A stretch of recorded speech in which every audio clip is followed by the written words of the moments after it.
In this video, we'll look at how to solve the application style questions for exponential equations. Then, at the end, we'll look at student-specific questions. Enjoy! Okay, let's get started. So, we're going to have a look at the applications of exponentials, specifically. There is a lot to talk about in this, and a lot of the stuff that we have a look at will be very question-specific. And so a lot of the examples we'll look at will simply be detailed solutions to textbook questions. But before we dive into specifically those textbook questions, it's worth at least explaining what each term of the exponential is responsible for, more or less. So a generic exponential under application scenarios will look something like this. N equals n naught times b to the power of kt. So the first thing we'll look at is this so-called initial value of the exponential. What's that all about? Well, typically we refer to the coefficient of our exponential as its initial value. And the reason why is because the initial value of a function is the value of that function when t, time, is equal to 0. So if you take this generic exponential that I've depicted here, if you were to sub in t equals 0 into that, the entire exponent would become 0, and then anything to the power of 0 is 1. So you're left with n naught times 1, which is of course just n naught. And so the final value, whatever you're left with, is whatever that coefficient was. So fundamentally, k had nothing to do with changing the initial value of your exponential. It's worth highlighting. You may not necessarily have just an exponential.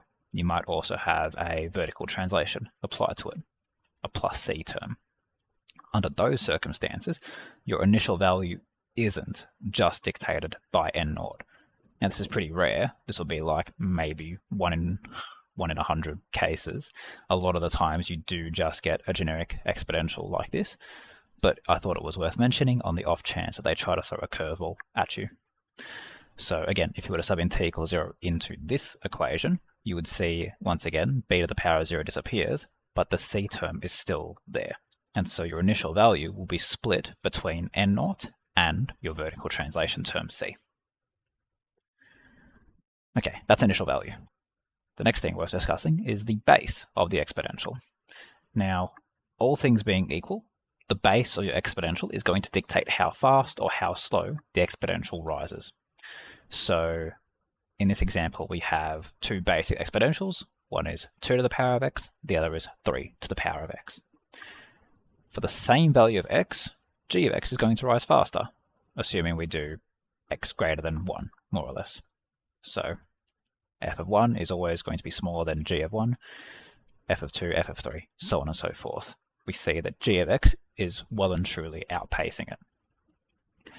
Now, in the context of application questions, you're going to choose your base to be the growth rate of your scenario, whatever that happens to be. The typical example is cell growth, which usually doubles every fixed period. Like one example would be a batch of cells that started out at 1,000 would double every 15 minutes. The fact that it doubles means that your base should be 2. If it tripled, then you would set the base to be 3. Now, this works in a lot of cases, may not always be available to you. Sometimes the base will be told to you. Sometimes the base just flat out won't matter. But if you can spot an easy statement in there which tells you the base, then this would be a way to determine it. Like the example I gave, doubles, triples. This will give you an idea of what the base should be. And then finally, the exponential coefficient k. So the coefficient on your exponent specifically. There's a lot of ways you can interpret that coefficient. It too is pretty much focusing purely on the growth rate of your exponential. It impacts how fast it'll rise or how fast it'll fall, depending on if you have a positive or negative exponential. Although a lot of times in application scenarios, it is going to be positive. So one thing you can do is set your k value, if you're told this, to be whatever the fixed period is. So I mentioned earlier that like a batch of cells might double every 15 minutes. Then under those circumstances, you would set base equals 2, and your coefficient k is going to be 1 over 15. So whatever the time interval that you want to increment in, 1 divided by that interval will be your k value. Now again, this only is applicable if the question tells you whatever that fixed period is, but under those circumstances you can achieve this. Now the reason why it's 1 divided by that increment is because when you multiply that by t, the time, you'll find that the exponent, the power of your function, will only ever condense down into an integer as soon as the fraction becomes a whole number. So when you're dividing by 15, it would take you t equals 15, so 15 minutes later, before your fraction becomes 15 over 15, in which case you get t equals 1. And so if you imagine that this exponential here, 2 to the power of t over 15, if you were to sub in t equals 0 to find the initial value, so you have f of 0 is going to be 2 to the power of 0 over 15. Well, that's just going to be 1. So we're going to say that our initial population was 1. 15 minutes later, or f of 15, suddenly you have 2 to the 15 over 15, which is 2 to the 1, which is in fact 2, which if you compare back to what we had previously is double what we had previously. And you can see the rest of that printed out on the screen share. If you go up all the way to t equals 30, you have a power of 2, in which case you have 4, which is once again double the previous, so on and so forth. And so if you're told the fixed period in which you increment, then setting your k value to be 1 divided by that interval is usually recommended. Okay. Now one thing worth mentioning is most fixed periods are an integer value. So the examples I give here would be like doubling every year, so 1 year where t is in years, or a 15% growth rate every month where time is in months, so 1 month. Again, both of those cases would be k equals 1. The only thing that changes is your time value. Instead of being in terms of seconds, minutes, whatever, it's going to be in terms of months or years. So there's a bit of push and pull there. So it's only like if you had like 15 minutes, for example, instead of just 1 minute, or 2 months instead of just 1 month, where this starts to play a role. Okay, so just a few miscellaneous tips to help out with some other common questions. I kind of mentioned this earlier, but if the base is not specified, if it's not immediately obvious what your base should be, whether it's a doubling, a tripling, or whatever, you can choose any base you want, and you'll still get the right answer. What you'll find is that depending on the base you choose, you'll get a different k to compensate for that. So that'll be that's one thing worth understanding. You don't necessarily need to have a fixed base. You can choose whatever you want, so long as when you solve it, your k value compensates for it. And we'll see what that looks like. Okay. The Cambridge book, and I think the Jacaranda book, will also refer to this idea of a generation time. What that simply means, by definition, is the time it takes for a batch of cells to double. And so, because it is a fixed period, you can think of this as being directly controlled by the coefficient k, because it is the one that's responsible for those fixed periods. Okay, another thing that comes up quite often are decaying exponentials. So the typical example is like a radioactive material. It's radioactive, it's losing mass over time, and so as time goes on, you actually get less value instead of more value. There's a couple of ways you can obtain them. The first is to make k a negative number. As soon as there's a negative in your exponent, you have a negative exponential. And so sure enough, you have a decaying exponential, I should say. In which case, you're setting k as a negative. The second possibility is to choose your base between 0 and 1. We've seen in previous studies how the base of your exponential can dictate what it might look like. If you choose a base between 0 and 1, you will get what is effectively a reflection in the y. And so if we very quickly show other cas what that might look like, or what the possibilities are. One possibility is a negative k, so we'll say 2 to the power of negative x, and it's going to give you a decaying exponential as x gets larger the y values get smaller. And the other alternative is if you had a base between 0 and 1. In this case, I'm choosing a half. And you'll find these are literally the same graph. So if I close one of those down, perhaps the other one, you'll see these are completely overlapping each other. In fact, I would wager a guess if I said f5 is equal to f4, the CAS would probably tell me true. Let's find out. Yeah. So either representation would work depending on what's more natural to you. Finally, the book Cambridge or Jacaranda speaking will refer to this idea of a half-life. Now, this is a chemistry term, more or less. It's the time it takes for a radioactive material to decay to half of its initial value. Hello. I see we have a visitor. How's it going? Yeah, it's going well, thanks. Very good. Okay, so we are currently discussing applications of exponential functions, or at least I'm recording that for people who want to watch the video back. How are you going with your classes? Yeah, it's going well. Nice, yeah. Going well. So the structure of these classes is typically to go through student questions first, and then at the end we go through curriculum content. That way everyone that comes in can get their questions answered, or at least get some value out of the class. So I'm happy to pause this for a moment if you have any specific questions you've come across that you'd like me to have a look at. Anything come to mind? Yeah, there are some questions. Yep. Let's go for it. All right. So I have a question in chapter 5F, question 9. Yep. Yep. 5F question 9. Ah, that's actually even going to be what we're covering today, which is awesome. Okay. 5F chapter 9. Oh, wait. Oh, chapter 9. Okay. Yeah, a bit different then.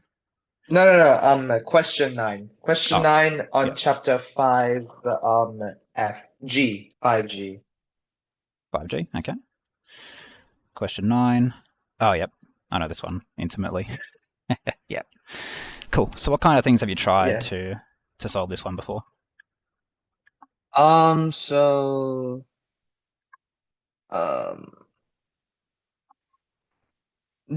there was this rule that my teacher told me in class. Yep. I'm not sure how to describe it. So you know how on the left side it's written as log 5x? Yep. Well, you can write it as like a fraction, but like the base where the bases are the same, but like the x and the 5 are like the powers. Mhm. So you could write it like log to the base of like any number, Yep. x, and then divided by log base the same number and then to power of 5. Yeah. Which is equal to 16 log x5. Does that Exactly. make sense? Yeah, no, it does. I know exactly what you're talking about. Oh, okay. I'll get the notes up just to show you a visual of exactly that, just so we can be very clear with what it is. This. That looks about right on the screen share? Yep. Yep. And so it sounds like you've applied that to the left-hand side. Is that fair? Yeah. Yep. Yeah. That might be the only issue there, because typically so when you solve for logarithms, you're trying to solve for x a lot of the time, right? Right. And so what we would have seen before getting to this stage here is that if your x is in the brackets of a logarithm, then it's not too bad to solve for x, right? You just rearrange by going to the exponential form instead. Yeah. Right. Now, the challenge comes with if the thing you're trying to solve for is in the base. And so what you want to really try and do is get it out of that base. Now, that's what doing that fraction is all about. One of the... Actually, no, that might still work if you were to do it on this left-hand side. I think vaguely remember it not being particularly pleasant. Oh, right, because you still got an x in this... Yeah, you still got an x in this one that you have to handle. That's why it's a bit of an issue. Yeah. Because x is already in the bracket here. You don't really need to put it anywhere else. It's more so this thing that you really need to get it out of. Yeah. And so the recommendation instead is to have a look at this bit and say, hey, how about I convert this one instead? So if we go to the document camera, are you able to see that easy enough for the handwritten Doc. notes? Yeah, No, I can't see it. if you click out of the screen share, you should see another account that is mine. It's a camera pointing at a notes. Oh, yeah. Nice. Yeah, I see. So I've got that one written out. Now, fundamentally, we're just going to look at this logarithm specifically and try to rewrite it in a way where we're getting x out of the base. So if we just take a quick detour, we've got log x of 5, and we want to use that fraction, more or less. So I'll just get that one back up. So we know already, if we were to try and write this out, you're going to have log of some base, whatever you want to make it. On the top is going to be whatever the brackets was, which is 5. And on the bottom is going to be whatever the base is, which is x. Right. Now, the question that I have to you is, what do you think the base should be for this?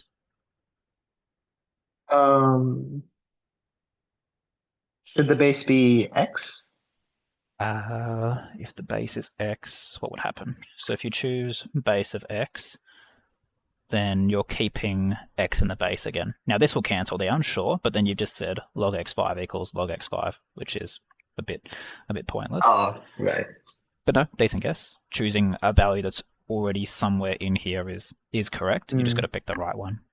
What else would be a decent idea for a base? Maybe 5? 5, yeah, and that's a really good one. Okay. The reason why is because, well, we'll actually see the reason why. So we're going to have log 5x and log 5. Now, that means that this spot in our equation can be replaced with this fraction. Now, off the bat, log 5, do you know how that simplifies?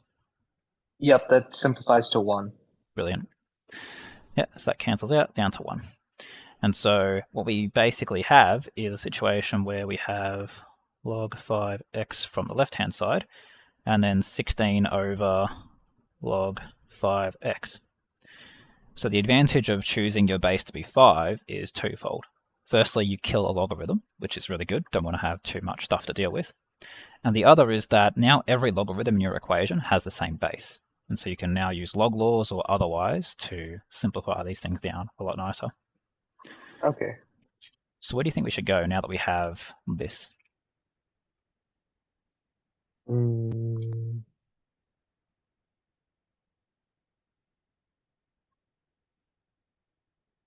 you try making x the subject?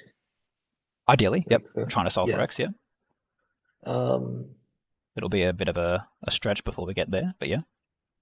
So you take the 5 to the other side, and it becomes x is equal to the 5 to the power of log 5x. Take x the other side. There is no like individual x. I'm not No, sure. take 5 to the other side. Yeah, 5. The base. So you can't just take the base out of it, so you can't just move the 5. You have to move the whole logarithm with it. So unless, wait, did you mean like converting this whole expression? Yeah, convert it into like an exponential by moving the 5 to the other side. Okay, cool. So there's a couple of ways you could do that. You could let this one be the exponent, or you could let this one be the exponent. Which one did you imagine? I imagined like the right side. That becoming the exponent? Okay. Yeah. So that would mean 5 to this whole thing, I'll just call it y, so we can save some space, is equal to x. Now, that's cool because you've got x on its own over here, but this exponent also has an x in it. And so you've currently made the other x in there a little bit trapped. So, decent idea. You got x on its own, but unfortunately there's still another x you have to worry about. So that's the only disadvantage with that approach there. What else can you think of?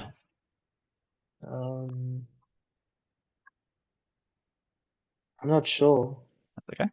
I don't know. So log 5x on one side, log 5x on the other side. One thing you can do is pretty much just multiply both sides by log 5x.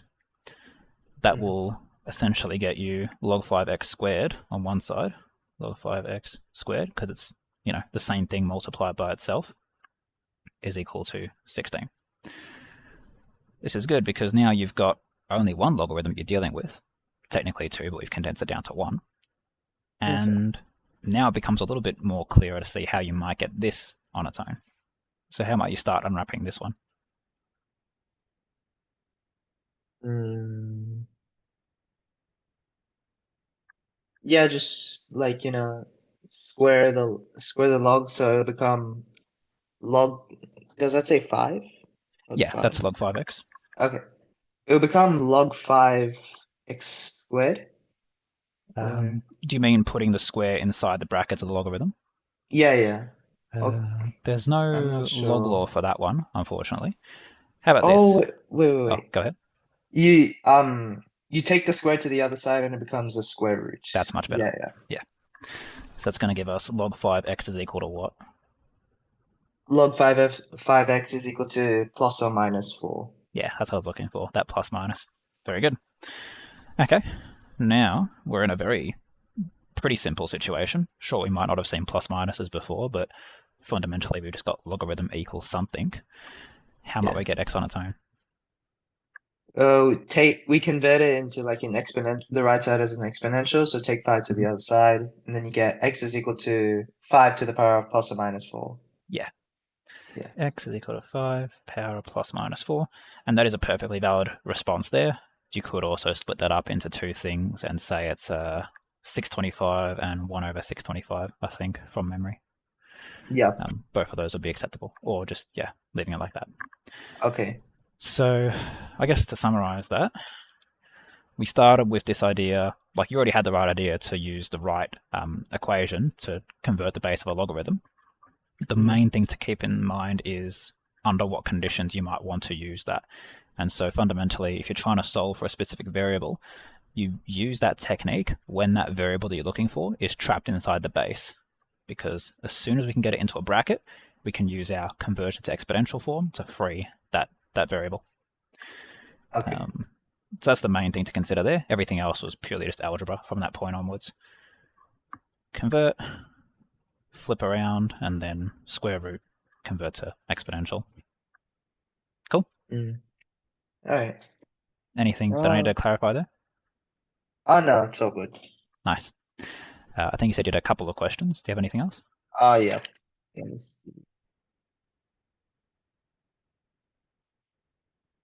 On 5G, there was also question 6A that I had trouble solving.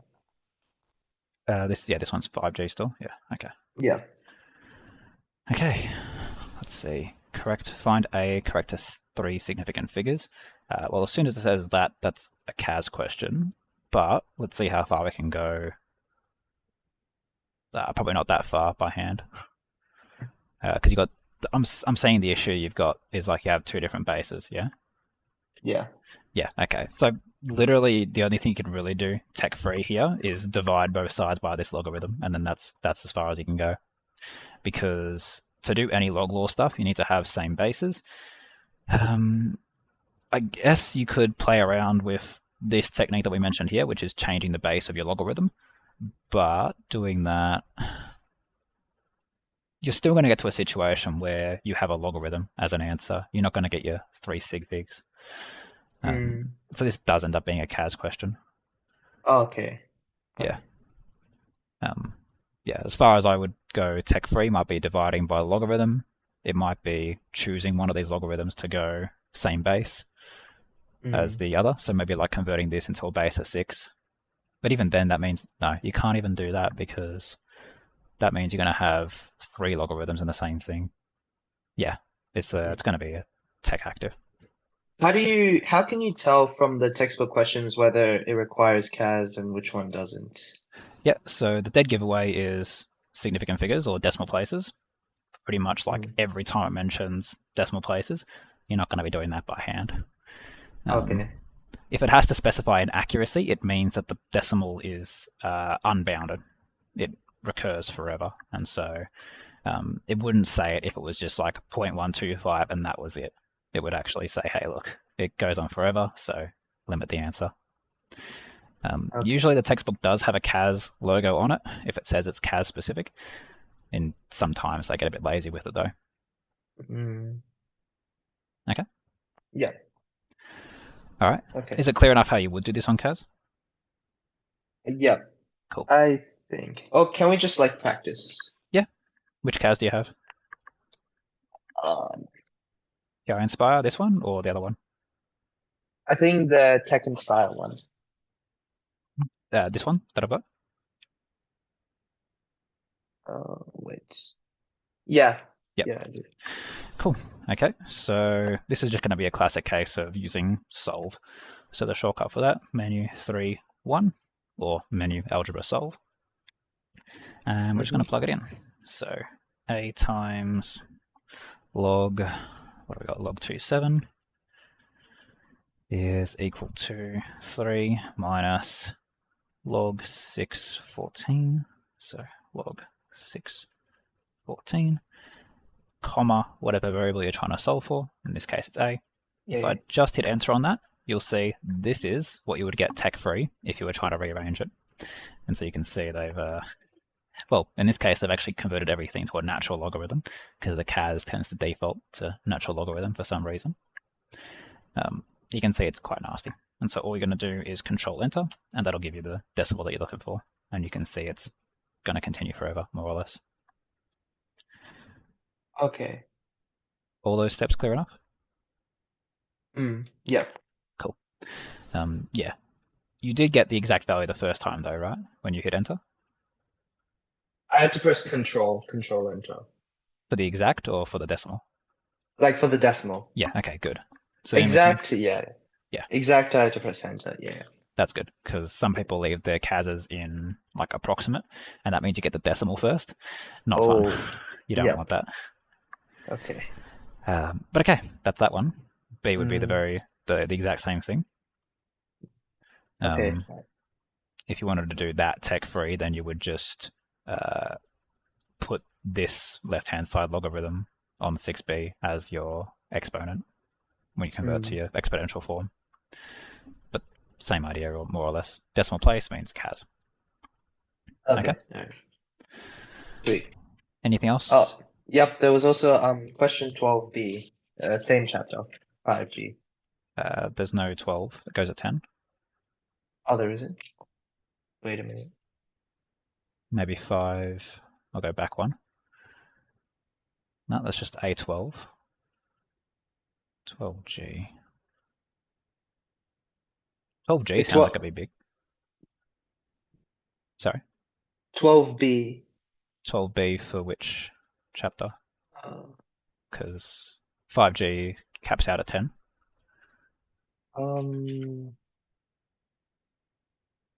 I think it's 5h. 5h thing. Yeah. 12B, coordinates of intersection between a function and its inverse? Yep. Cool. Okay.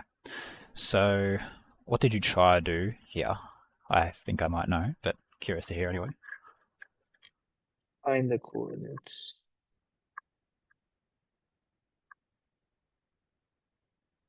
So basically I tried to actually I don't know whether it might be the right question. Hang on, I'm sorry, very sorry. Yeah, you're good. Take your time.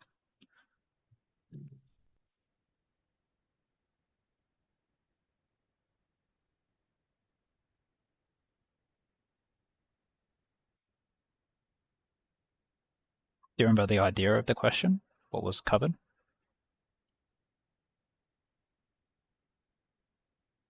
Coordinates of the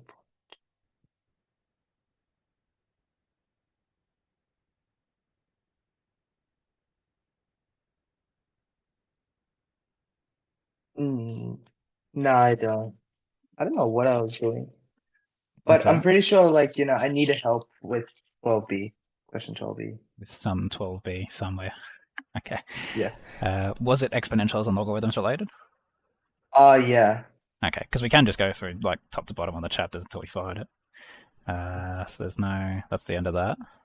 So the 12b that we just looked at was inverses, but that's not quite it. Okay. That one doesn't have one. That's not a 12. It involved like a Euler's number. Yep. Okay. Yeah. And there's no 12b there.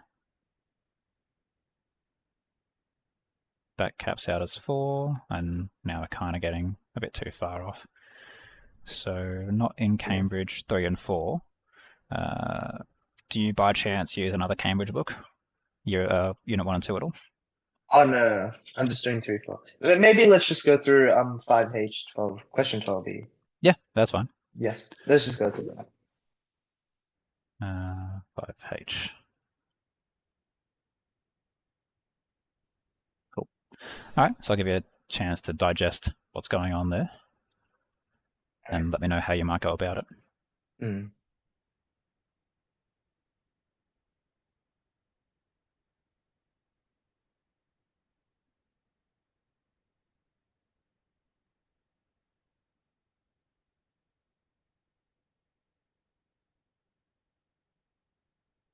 Okay, I think I got it.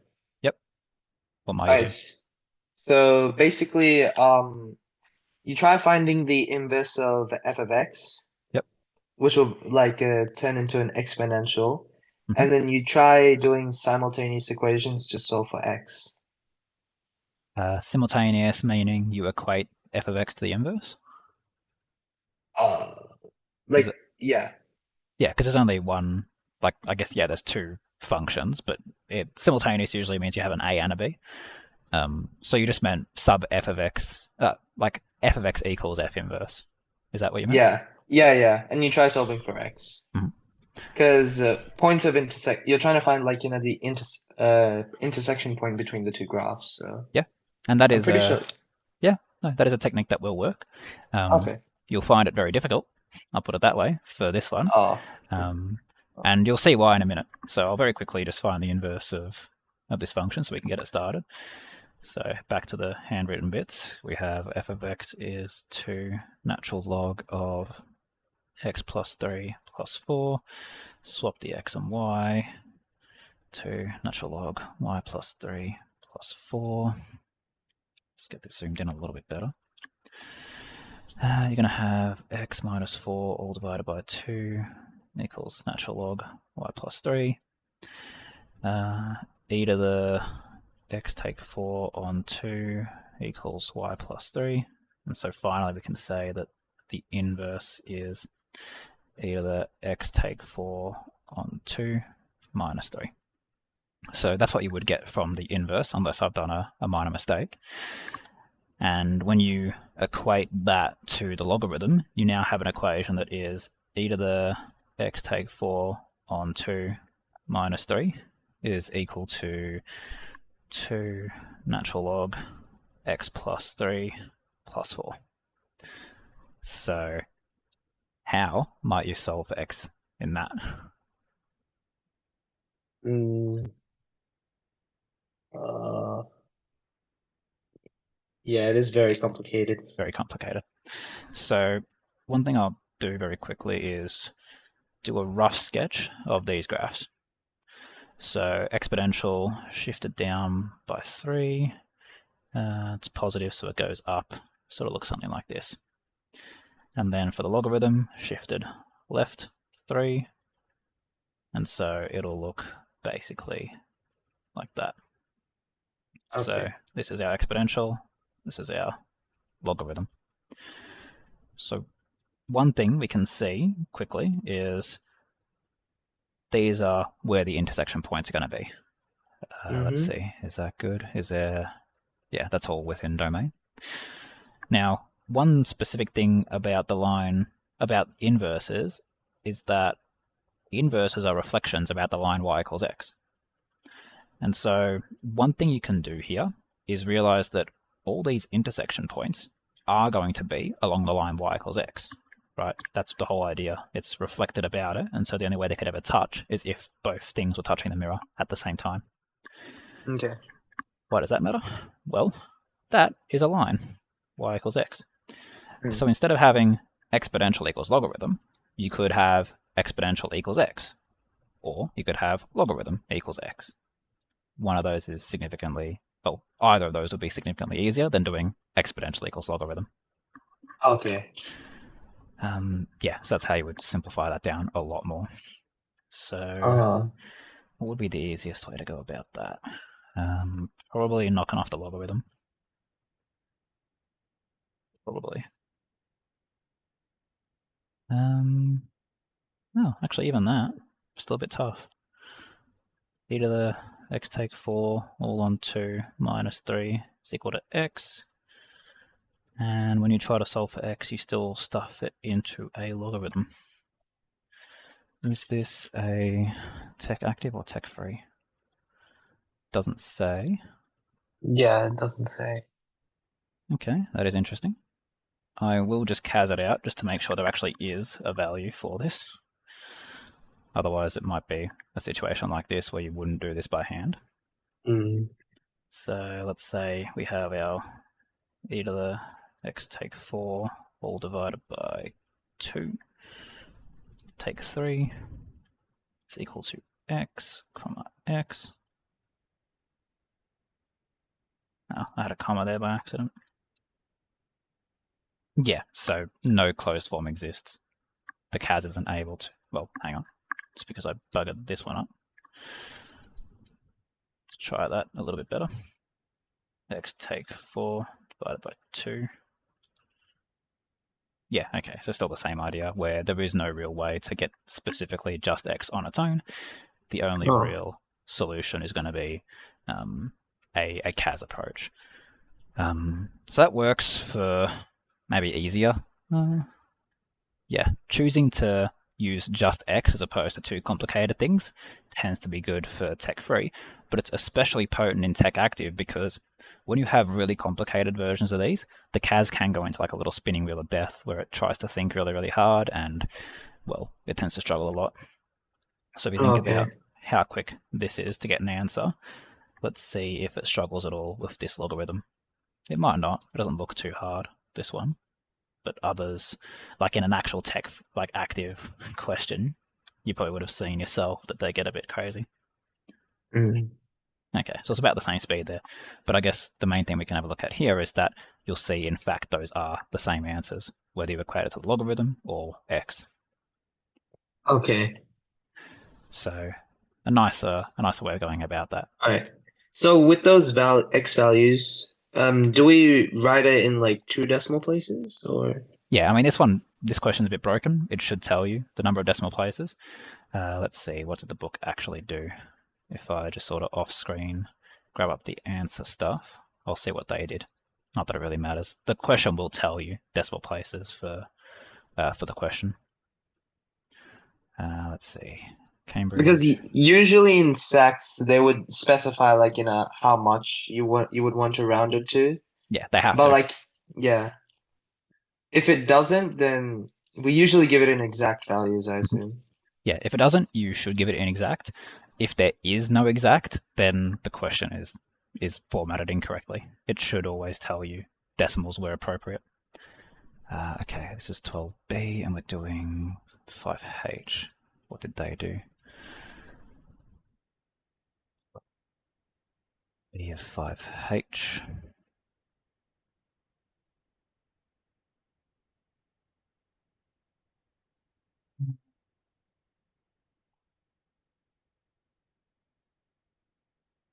Yeah, they literally said using the CAS calculator, here's your points.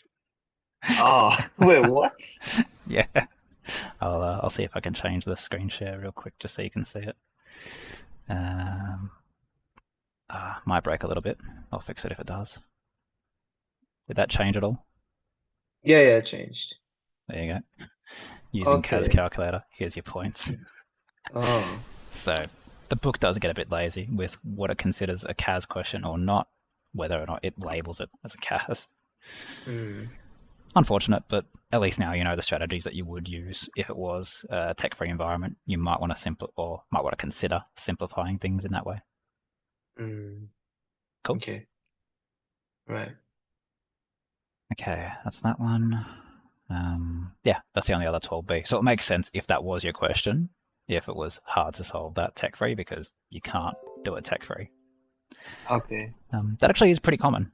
Like, it doesn't take a whole lot for a question to be literally unsolvable using algebra as far as, like, just raw algebra is concerned. Like, even something as simple as a cubic, some cubics just Hmm. can't be solved algebraically, and you need to use things like, uh, CAS. well, CAS, sure, but CAS is also doing something you could theoretically do by hand. We're talking more stuff about like Newton's method or bisection method. Do these ring Oh, a bell? okay. We touched on it last year in year 11. Hmm. I'm not. I kind of forgot though. Yeah, so the only thing I'm bringing up there is that it's iterative ways to get closer and closer to an actual answer, but never the exact Okay. answer, which Do is you basically think? what. Sorry. There Yeah, you go. continue. Do you think for year 12 we might need to learn those? Oh, absolutely. Yeah, it's in the syllabus. Let's Oh, see, where is it? If we go all the way to the chapter at the top, you will need it eventually. I think bisection oh, method is in polynomials. Oh, okay. they've moved it. It was in polynomials in Unit 1 and 2. Google it. Bisection. Yeah, so it's in the pseudocode stuff at the very least. Okay. Oh yeah, look at that. It's a Unit 1 and 2 thing only, I guess. Hmm. Although it does. There you go. It's literally talking about how you might use it to solve polynomials, which can't be solved otherwise. Okay. And Okay. then Newton's method, I'm pretty certain, is real for this book. No, it's not? Really? Crazy. Wait, what? Oh no, there it is. Newton's method. Yeah. Oh, So 10H, you'll get there eventually. okay. But that's like all the way into differentiation land. All right. All right. Okay, so that's that then. Any other particular questions come to mind? Mm, wait.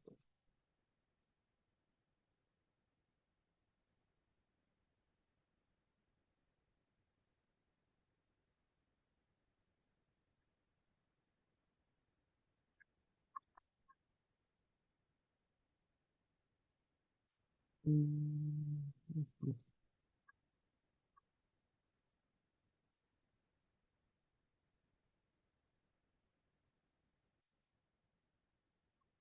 Oh yeah.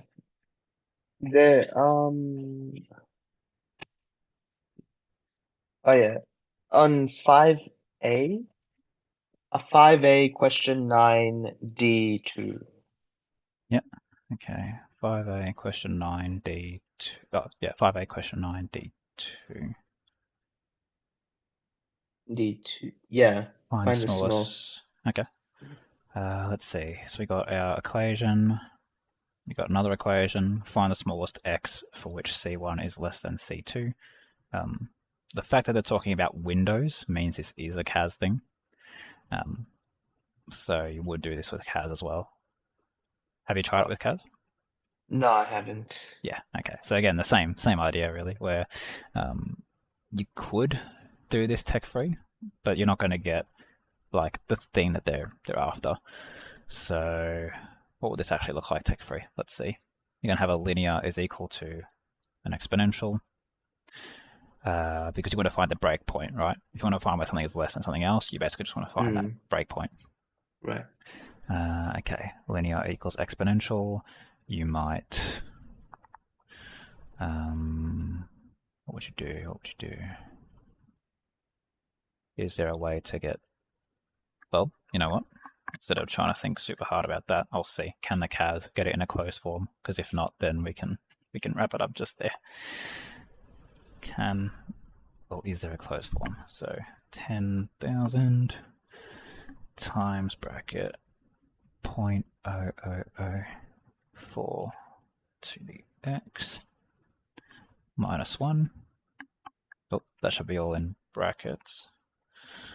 Let me grab that. And to find the breakpoint, you would say equals 4.25x. Can it find it? Nah, not happening. Although I guess it got close enough. It somehow did some nonsense to get. Oh no, there's an x here. Never mind. I thought it only had one x in there. So yeah, a very easy way to check if this thing is even solvable at all on CAS on tech free is check it on the CAS. If the CAS can't get it into a closed form, then the chances that you get it into a closed form is going to be, well, it's just not going to happen. Okay. Yeah, so I guess if Wait, you so, take... Go ahead. wait, so what exactly did you do? Well, imagine these are just two generic functions, right? C2 and C1. Okay. If you want to know where one is less than the other, you first want to find the breakpoint at which they're equal. So if I just draw two random curves on the document camera, Mm. we have curve 1, curve 2. This will be C1, this will be C2. If I said where is C2 less than C1, then it's everything left of here. Yeah, Okay. because C2 Yeah, is, yeah. yeah. And so to find the absolute breakpoint here, that will tell you, like, for all the x's, you want to find this crossover here, yeah? Right. So all I did on the CAS was say, okay, equation 1 equals equation 2. So there's Okay. equation 1, equation 2. You could say less than if you want. That's technically what you're trying to do. You're trying to make it less than. But still, same idea, where the CAS just won't give you a closed form answer. Okay. And so yeah, if it doesn't give you a closed form answer, then if you take anything away from this, it's when in doubt, chuck it in the CAS. If the CAS can't find it, then it's not really meant to be done tech free. Okay. Cool. So what would be the answer for this then? Like, Oh wow, that how doesn't would even control enter didn't give it. That's interesting. So in that case, even though I did put in exactly what was asked in the CAS and try to control enter it, it still didn't really find it, which is interesting. And so one thing you can do there is go to the graphing tool instead. So what I'll do is define the two functions. H of x is going to be the big exponential. So grab a copy of that. Defined. G of x is going to be the linear, so that's just 4.25x. And we're just going to sketch both of those on the same axes. So sketch H, tab, sketch G. Okay, well, we can see the crossover point right there, really. It crosses over at 0, 0. But the other thing we want to see is the other crossover point, I would say. So what's a good scale for this? We've got 10,000 in there. 10,000 is the initial value, so I'd imagine a y as 10k sounds like a good idea. Maybe even 11k, just so we can see it a bit clearer.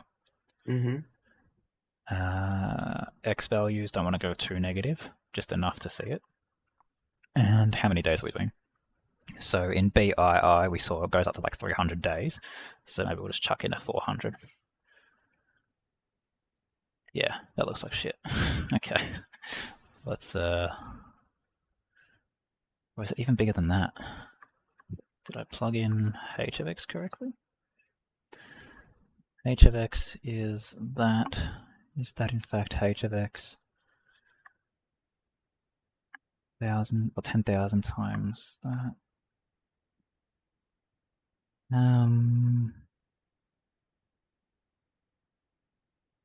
Oh.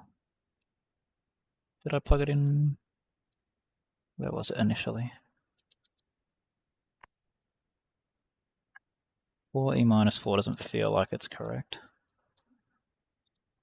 1.1234. Maybe I just had it wrong the whole time. So if I redo this solve as h of x less than g of x, less than, blanking, where to go? There it is. H of x less than g of x. Maybe now that I have the correct function, it'll tell me. No, still not.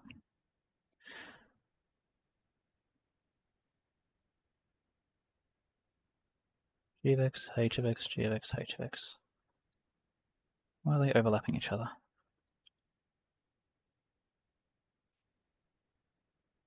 This is interesting.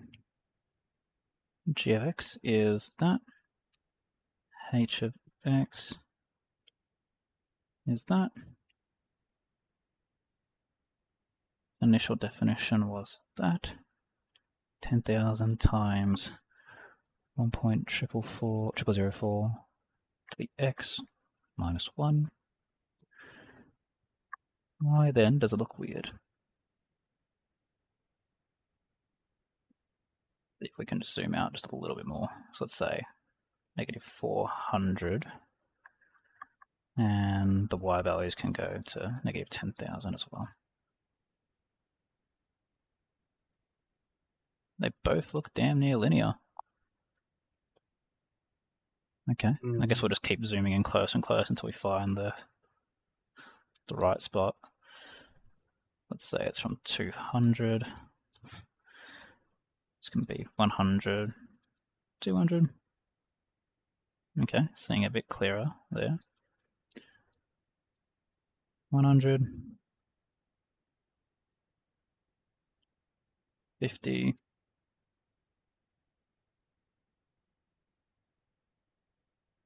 We don't need to see it. We can just go and grab the intersection. Did it find it? So it finds 0, 0, which is not really what we wanted.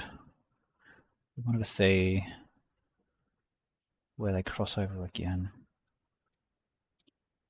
Why are they looking so different?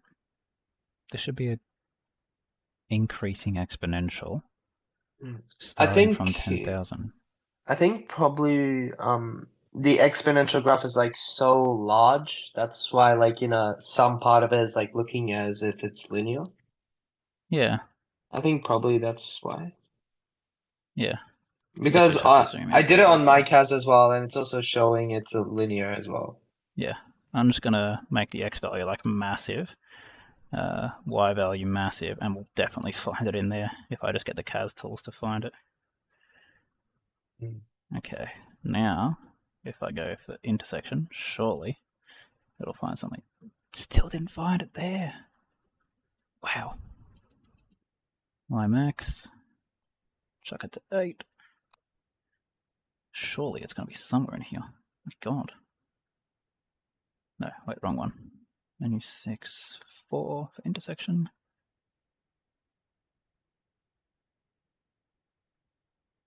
Really?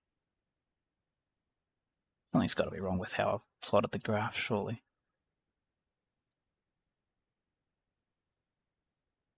H of x is 10,000 times 1.0004 to the power of x, 1.0004 to the power of x, take 1, all multiply by the 10,000.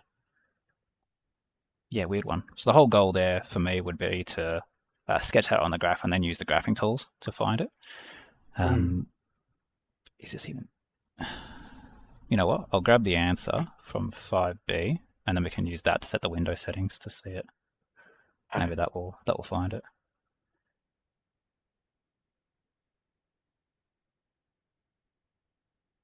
B, and this was question 9 DII.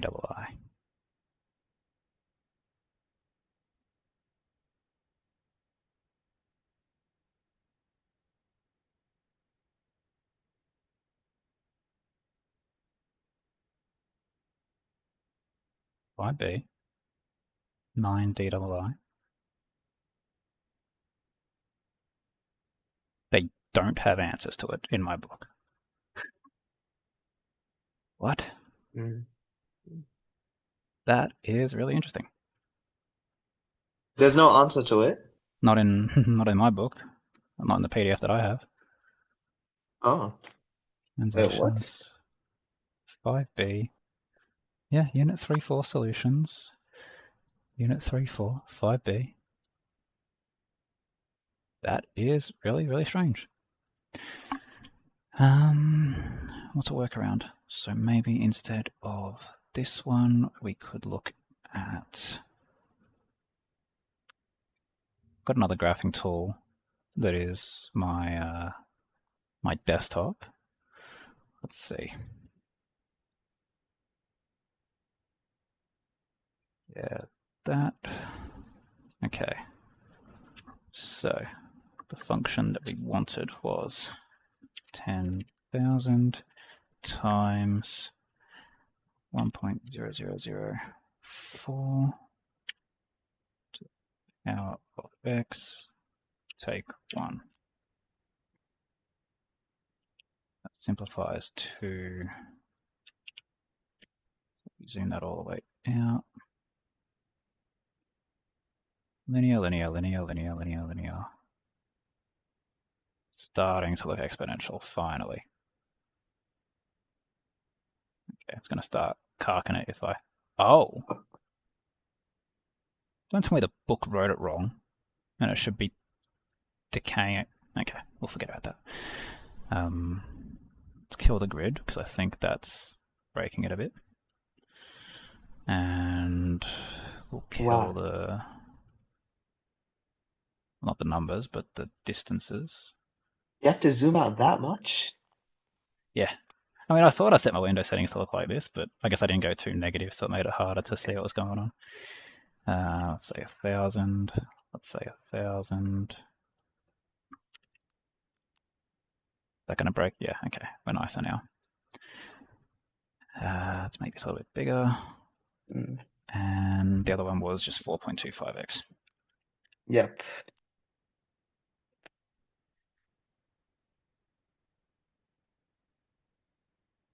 Don't tell me it's always below. It's always below. Wait, huh? It's only going to cross over at this 0, 0 spot. Well, that's unfair. So would you say like C1? Wait. Yeah, so C1 was the exponential. So we're saying, where is C2 less than C1? Find the smallest x value. Well, I guess that will be x equals 0. Oh. Or negative. Wait, but that doesn't make sense though. You can't have x as 0 because like you can't have 0 years. I mean 0 day. Oh, can actually no, you can, I think. Yeah, because on that day you, because it's, yeah, a loan of $10,000 is taken and the interest payable at the end of X days is given by this. And so if you paid it off on day 0, it would be exactly the amount you paid, or the amount you took out. Okay. So it's just 0.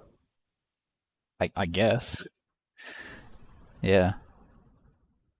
That was a weird question. That is a weird one. Yeah, because you can see quite clearly the linear is always below the exponential. And I mean, we could zoom in on this a lot, but...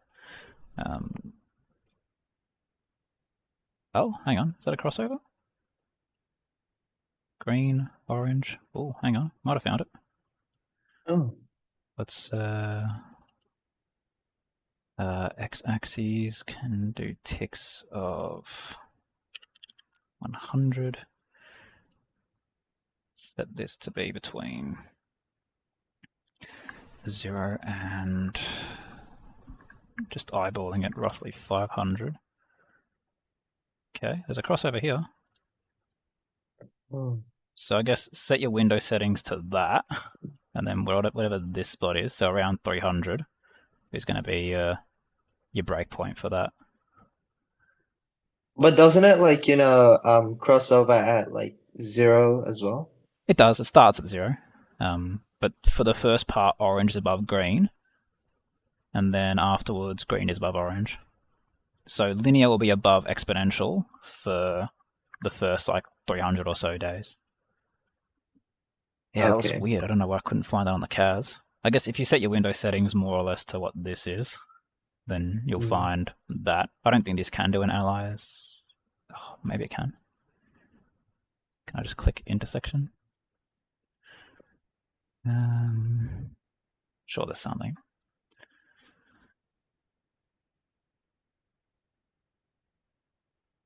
Anyway, it'll be this spot here. So you set your window settings between like 100 and 500 and cap out at y equals 2000. Just drag the analyze graph and it'll tell you what that is.